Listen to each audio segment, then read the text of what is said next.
Hi everyone and welcome to my channel. I hope you're having an amazing day. So in today's video I have 5 tips for you if you're planning to move here to Ghana. So if that's what you're planning on doing, definitely stay for this video. With that being said, let's get straight into the video.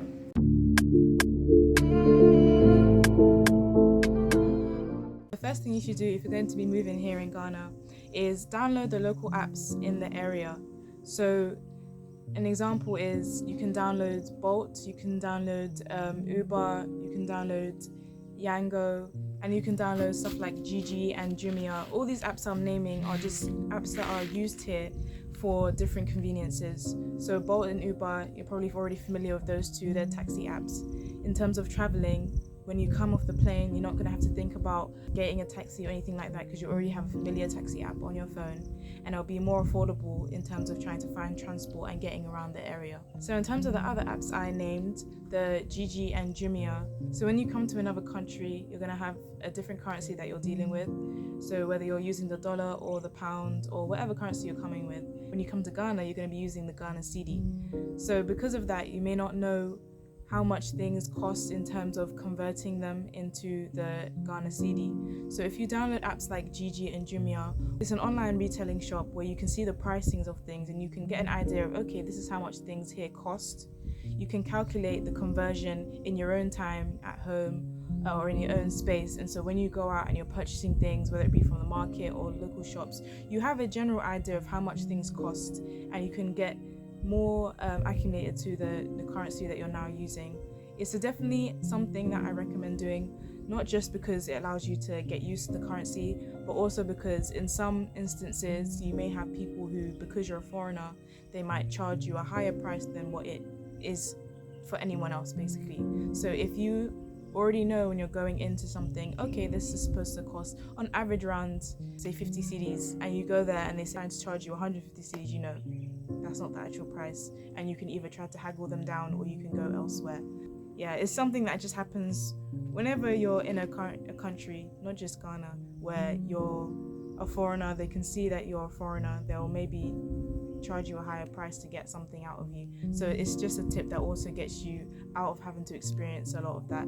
So definitely, like I said, download the local apps in the area, and that will save you money and also just make things so much smoother and easier for you. Oh, another extra thing, when it comes to the Gigi app, on Gigi you can find out loads of different prices of things. You can buy land on Gigi, you can purchase houses on Gigi, you can find people who have their houses up for rent there.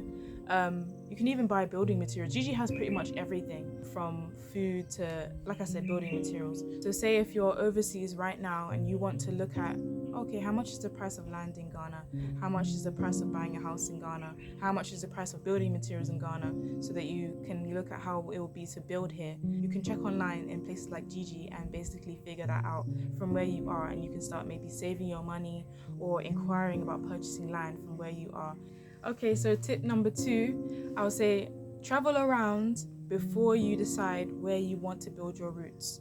Ghana is a very huge place with so many different cities, and each city has something beautiful to offer. So I definitely recommend that you travel around and you look into the different places before you just build roots, because some people, they might come land in Accra, because maybe, I don't know if it's something where they're apprehensive about traveling out, or because it just may seem easier, they'll build their roots straight there in Accra, and not even think to look anywhere else. But there's so much to offer in other areas, and it can be a lot more affordable in other areas because the prices of land and property and everything like that in Accra is a lot higher. So I definitely say it would be worth your while to travel out to see the different areas, because in Ghana, say for example you want a coastal area, there are multiple coastal areas and each one has something different to offer. You've got Cape Coast, you've got Keta, you have different coastal areas and each one has a different feel to it that one feel might pull to you more than another.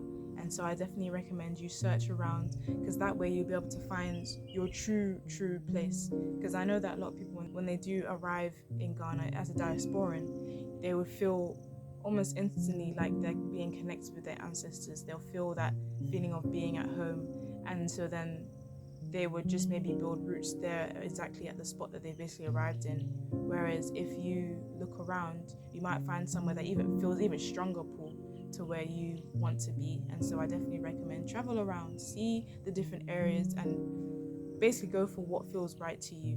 And also, like I mentioned before, you can get more for your money in other areas.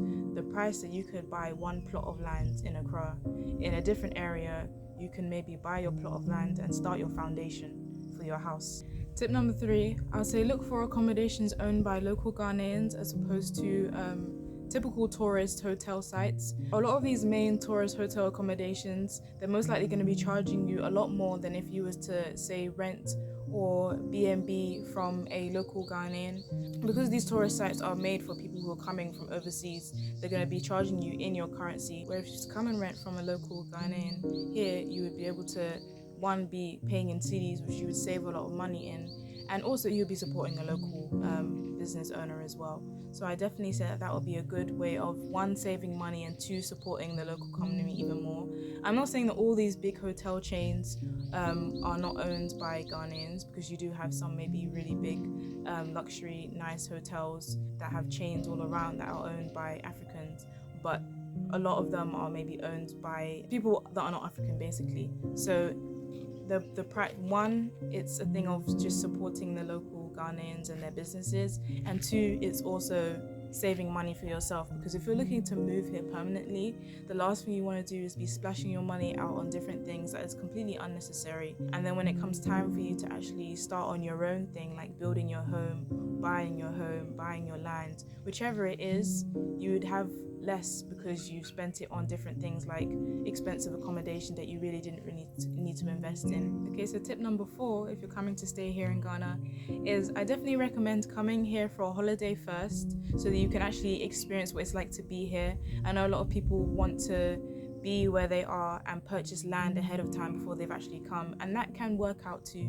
But if you really want to find the best for you, I think I would definitely recommend coming over here in person, experiencing what it's like as a holiday, and then after that, if you decide that okay, you do like it, then come back again and stay for a longer period of time of, I say, a minimum of 2 to 3 months, where you can actually experience living here, because obviously a holiday versus living here is not the same thing. When you're actually living here, you get to experience day-to-day transactions, you experience renting, you experience actually getting to know locals and really immersing yourself into the culture, as opposed to maybe doing a holiday type vibe where you're maybe coming to have fun, or you do specific things like go on tours where it's very specific. You're not actually just living an average day-to-day life like you would live, say, where you're coming from. So if you do like it when you come on a holiday, then the next time stay for a longer period of time, like I said, a minimum of maybe 2 to 3 months, and you actually get to experience what it feels like to live here. And then you can really know that, okay, this is where I want to be, or you even have more time to, again, branch out into further places around Ghana.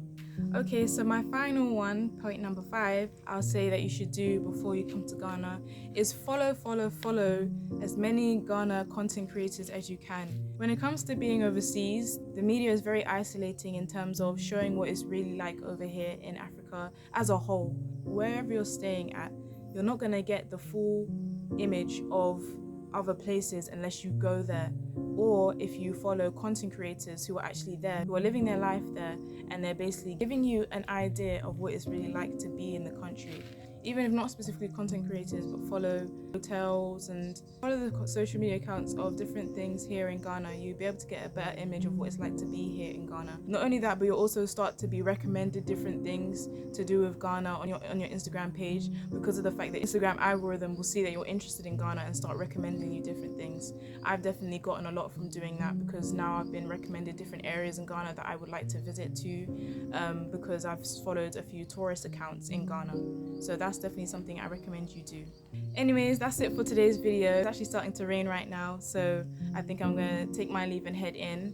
But if you like this video, please like it, share it so anyone else can get a chance to see it as well, and subscribe to my channel and turn on notifications so you can be the first to see when I put out a new video. Alright, take care. Bye. Flip the music.